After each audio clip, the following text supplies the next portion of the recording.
when I say we live in times of revolution, we do. And I said that a time of revolution is a time when people are forced to challenge the things they take for granted. So let me ask you something that you may take for granted.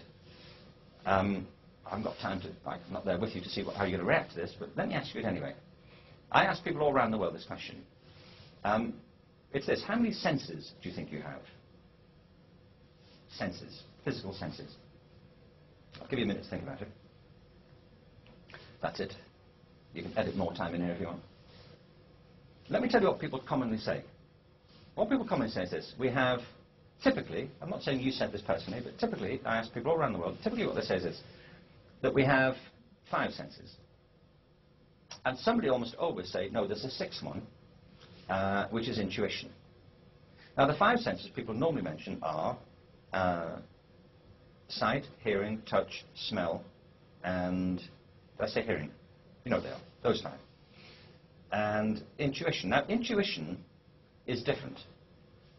Because it's obvious what does the other 5 things, you know, eyes that see, ears that hear, and so on. Intuition, it isn't quite clear what does intuition, you know. Intuition is a kind of spooky sense that girls have more of. This is what we're told. Well, I came across a great book recently called Culture and the Senses, written by a woman called Catherine Lynn Geertz, G-E-U-R-T-S. She spent a lot of time with a group called the Anglo-Ewe peoples of southeastern Ghana. They had never thought they had 5 senses. Actually, they'd never thought to count them. That's what I found interesting. We live in a culture in the West where we think if you can't count something, it doesn't count. They didn't count them. They couldn't see how you'd make the distinction. So, once you counted them out, they said, well, what about the other one? And she said to them, what do you mean, the other one? And they said, well, the main one. You know, as you're counting senses, why aren't you counting that one? Now, this is a real sense which you have, and not some residual thing that happens to have survived in southeastern Ghana. You know, we all have it, but we don't count it. I'll tell you what it is, as time is shown. This is the sense of balance. Now, balance is fundamental to our human functioning. You know, you can't sit up, you can't stand up, you can't lie down properly, you can't get around without a sense of balance. Some of the problems for people with physical disabilities hinge around the sense of balance. It's fundamental, but we typically don't list it. And we don't list it not because we haven't got it, but because we spent our entire lives being told we have 5 senses, and that's it. So we take it for granted. You know, it's a question we don't bother asking anymore. We think we've dealt with it. Well, actually, you know, a physiologist will tell you you don't have 6 senses either. You have 9, maybe more. You might think about what the other ones are, but I'll tell you a couple. One of them is a sense of temperature, which is totally different from a sense of touch. A kinesthetic sense, which is knowing where you are in space. Pain is different from the sense of touch too. I mentioned Bart Connor. He's an Olympic gymnast. They depend totally on balance and a sense of kinesthetic orientation. They call it air sense. You know, if they flip off a beam, they need to know where they are at any given moment in space. You know? I mean, we can all flip off a beam. They just happen to know where the floor is, you know, which is a good trick if you can do it.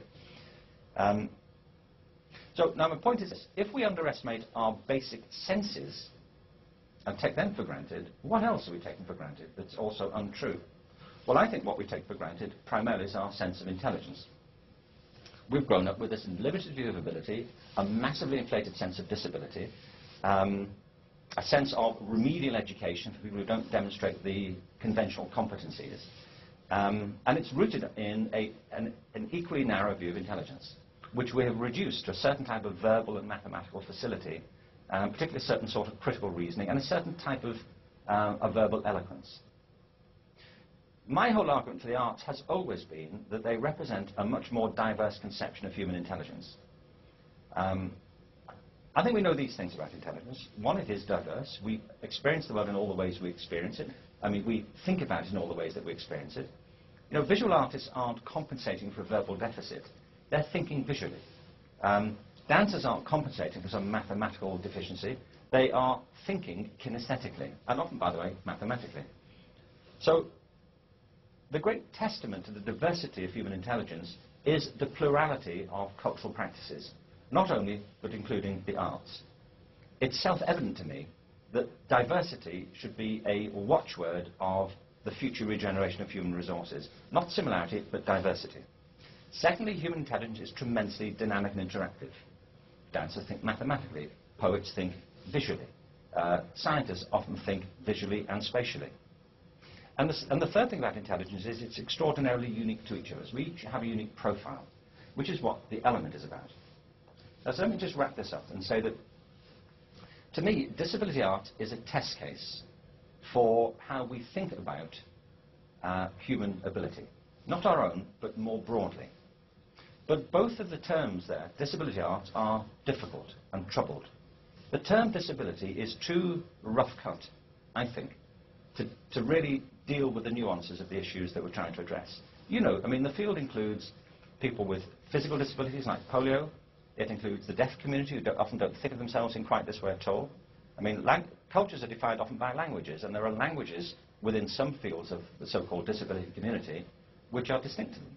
And by any definition, this is a different sort of culture. We're talking about survivors of the mental health systems.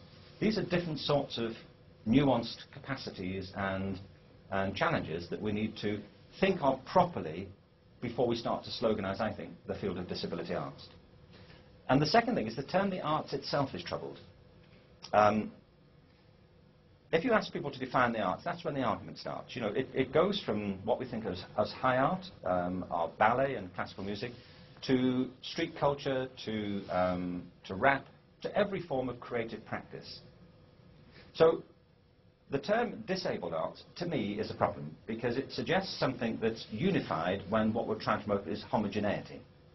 And it's based on, I think, two things I want to conclude with. One is that because of this conception of ability, and particularly since the 19th century, I think we have pathologized physical disabilities and other sorts of what we might think of as impairments.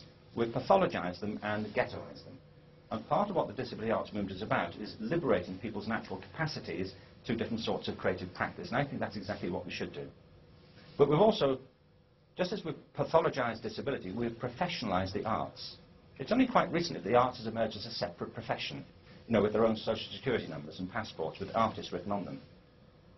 So I think for the future, as I take it, this is really the big theme of Momentum 09, part of the conversation should be to recognize the subtleties and complexities in these two separate domains which are beginning to merge here, and not to impose a homogeneous view or set of aspirations on them, but to recognize that people are involved in them for different sorts of reasons.